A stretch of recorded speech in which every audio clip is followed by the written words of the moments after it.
So it's time to pick another winner for the TT Christmas giveaway. Today's prize is the Zenbre H6 Wireless Bluetooth headphones, and for anyone that's new here, I've placed links down in the description below. We pick a new prize and a new winner every day, and we're giving away prizes up until Boxing Day, so just click below to get your entries in.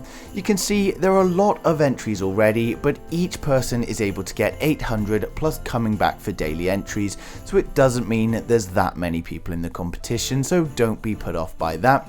But it's time to pick the winner now. So this is for the Zenbre H6 Bluetooth wireless headphones. The last winner was S. Williams, so a huge congratulations to him, and now we need to pick another winner. So if we go on to repick win, as always the system picks for me, I have no input whatsoever, and the next winner is Christopher Reed, so a huge congratulations to Christopher.